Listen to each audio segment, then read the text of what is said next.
Hey folks, Dan Frio here with your market update for September 27th, 2024. So mortgage rates ticked up a little bit yesterday. What's going to go on today? Well, it's nothing but good news so far today, folks. The inflationary numbers that the Fed monitors, actually they're going down, and they're going down actually right in the wheelhouse of what the Federal Reserve wants. Let me not break this news to you. Let's take it to Rick Santelli over the Chicago Mercantile Exchange so he can give us the inflationary numbers. And when we come back, we're going to go over the look on this. Then we're going to go over to the CME FedWatch tool. How's this affecting what the Fed's going to do in the future? Next thing is it time to refinance? Because refinance applications are up about 20%. So should you pull the trigger now, or should you wait a little bit for the rates to come down a little bit more? And then we're going to look at our portfolio to see how those stock picks are doing that we've been monitoring to help you guys understand the markets and how to do research on stocks, bonds, and ETFs. So without further ado, Rick, take it away. Let's hear this inflationary numbers. Rick Santelli is standing by at the CME Group. And Rick, again, this is a pretty important number. Yes, the Fed's favorite inflation numbers, of course, all embedded in the August personal income and spending report. Okay, there's going to be a lot of numbers here that he's throwing out at you. When we come back, I'm going to go over these briefly with you right through here. And also what we do is we monitor as he's talking. These numbers are live, so watch how these change as he's speaking, and then we'll have bond yields down here and everything else. I'll get to that in a second, but let's just see what he says, and let's see the market's reaction to this as he gives us the data. On the income side, we're looking at a number that should be in the vicinity of 0.4. The actual number is coming in a bit less, up 0.2 on income. If you go back, June was up 0.2 to find a smaller month-over-month increase. You're going all the way back to October of last year when it was up 1.10. Now, if we look at the spending side, it's closer to expectations, but still on the light side. We're expecting up 0.3. We end up with up 0.2%. That equals where we were in April. You have to go all the way to January, the beginning of the year, to find a smaller number in the form of 1.10. Now, for adjusted for inflation, we'll call it real spending. That comes in smack dab right where expectations were, up 0.1%. The problem is up 0.1 is the lightest since April when it was unchanged. Now we get into the Moneyball numbers. The PCE price index, now this is a month over month, expected to be up 0.1. It is up 0.1. If we look at PCE year over year, expecting 2.3, it comes in light, 2.2. In the rearview mirror was 2.5. 2.2 or 2.5, they all comp to the same point in previous history, and that is, of course, when it was 1.9 in February of 21. So the last several months, that's the comp. We are making progress. It's still not at 2%, but it's certainly getting closer. But do remember, these are the lowest metrics for inflation. Maybe that's why they're the Fed favorite. Now, if we look at the core PCE month over month, comes in 1/10 lighter than expectations, up 0.1%. That equals where we were in May. And if you want to find a lower number, it's all about rounding here, folks. You go to November last year, it was up 0.09. Technically, that rounds out. If you go to November of 20, it was 0.08. To find something that doesn't necessarily round up to that number, you're going back to April of 2020 when it was minus 0.33. These numbers, of course, do get rounded up or down, so it makes it a little more difficult to do the comps. Finally, on number 7, on the core PCE, year over year, expected up 2.7. This one is 1/10 hotter than the rearview mirror, which was 2.6. As a matter of fact, if you look at the last several months, this is going the wrong way. If you look at where we were in June, 2.57. I told you there's rounding issues here. 2.62 was our last look, and now, of course, it's 2.7. So these numbers, maybe core PCE to some might be the most important. Now, very quickly, we'll go through some other numbers. On the advanced trade balance for August, and I like to monitor this because it's been a whopper of a year. You know, in July, we were at minus 102.7. Now it's minus 102.8. That is the biggest negative number going all the way back to May of 22, but we have made progress. This dropped down to minus 94.3. That comps to March when we were at minus 92. Wholesale inventories up 0.2. Real inventories up 0.5%. Both those numbers were as expected. Wow. Becky, back to you. Perfect. So that's what he has for us. So let's get over to the data right through here. I know it's a lot of data that he gave you, but let's break these down so you guys understand what's going on the inflation front. So here's what I want to explain to you guys, because a lot of people are saying, hey, Dan, I don't see prices coming down. Well, the inflation isn't going negative yet. Okay, so here's what you have to understand. Let's say in 2022, between 2022 and 2023, let's say prices went up 10%. Okay, so then that's our new starting point. Okay, so now the rate of inflation's only 2.5% from there. It's not retracting back. So when everybody says, Dan, the prices aren't coming back down, I'm still paying, this amount for eggs, they're not going down. They're actually, the rate of increase is slowing down quite a bit. So hope you understand that part. The prices aren't going to come down. They're just going to hopefully stagnate. And from there, we'll see that inflation start to come down. So hope you understand that part of it. So let's get over to the basic news or the calendar that we have right now. So he was talking about core. When you see the thing core in front of it, they strip out volatile indices like energy, food, things like that. I know it's part of what we buy, and that's the most important thing we buy every day, but that's just how they do the metrics. And then they see PCE, they just use the whole basket of everything. So let's go to the core PCE. Last reading was 0.2, is expected to come in at 0.2, came in at 0.1. Great news.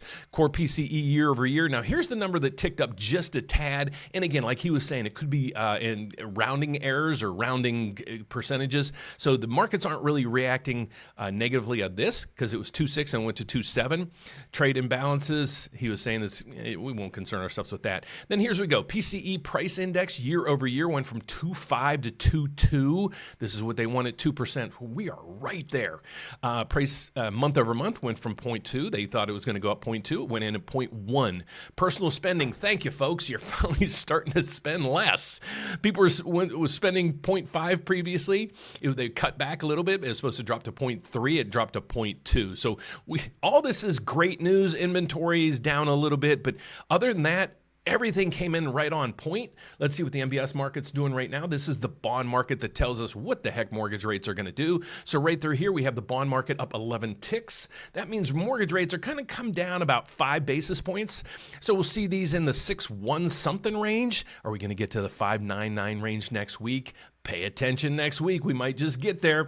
Okay, so we saw the economic calendar. So now, is this affecting the CME FedWatch tool? What the Federal Reserve is expected to do at the next couple meetings? Well, yeah, it did a little bit. So now there isn't as robust of a concern or an estimate that they're going to cut 50 basis points. Now it's kind of 50-50 that they're going to do a quarter or 50 basis points. We'll wait and see, but they're still saying at the December meeting, there's almost 100% chance we'll be at 4 to 4.25 on the federal funds rate. And the federal funds rate right now is 4.75 to 5. It's actually tagged right now at like 4.88. That's what we're seeing there. So let's go over to the dot plot. We haven't talked about this. The dot plot is basically when the Federal Reserve met last week or the week before, they came out and they told us what they're going to do. But what each member of the Fed does is that 4 times a year, they sit at the meeting and they put a dot where they expect the federal funds rate to be, because that's the rate that they control. Okay, what the federal funds rate is interbank lending. It's not rates you and I get. But it gives us a projection of what they're going to do. So right now, here's what we're looking at in 2024 from the Federal Reserve. This is from them. It's not analysts. It's not anybody just assuming. This is from the Fed. So the Fed's telling us right here, the majority of members are saying by the end of 2024, we'll have the federal funds rate at 4.25 to 4.5. That's what they're saying. So there's some movement still to be made in there. Okay, so you see right through there. Okay, so that's what you're seeing right through there. And then in 2025, they're kind of a mixed rate through here that they're going to have a rate of maybe between 3 and 3.5. Okay, so let's see if this matches the consensus in 2025. We don't have the 2025 on here. Oh, yes, we do. 3.5. So yeah, it's matching there. So that's what we're seeing on the dot plot. We're not going to go any further because they don't even know where we're going to be at the end of this year. So they're probably going to not know where we're going to be next year. So this just gives us some guidance. Just think of it, we have a toolkit. all the tools are there for a purpose. We don't need them all the time. So these are just things we monitor along with all the other stuff behind the scenes. So that's what we're seeing right through there. So based on all this information, I went through a bunch of data last night and this morning. Refinances are up 20%. So if you're looking to refinance or you're trying to figure out what a mortgage payment's going to be, I'm going to post down in the description below multiple mortgage calculators for you guys, so you can use these things as tools. So if you're looking to refinance, there'll be a calculator down there. If you're looking to buy your first house and just want to, what's the proposed payment? I have a mortgage calculator down there. They're going to look just like this. So if you need help with that, please give us a call, reach out to us. I'd love to help. Now let's get over to the portfolio that we've been creating to see how it's doing for today. So just for the newbies out there, what I did about 2-3 weeks ago is I was like, I get so many comments of people they're broke, they're poor, they don't know how to, they don't know how to figure out how to, can we buy a house? Can I save? Can I do this?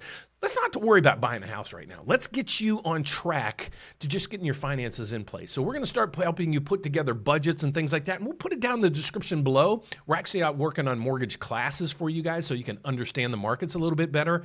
But right through here, what I've been doing is I've been saying, okay, there's different investment vehicles that you can look at. One is an ETF. That's right through here. That's XLF, and that's a basket of financial stocks. So we're going to teach you about that. BRKB is Berkshire Hathaway. It's basically just a basket of, if you ever heard of Warren Buffett, he's like the master investor of this generation. He controls this. So it's basically a basket of a whole bunch of companies that Berkshire Hathaway owns, and it tracks that. They have fantastic returns. I've been in that for years.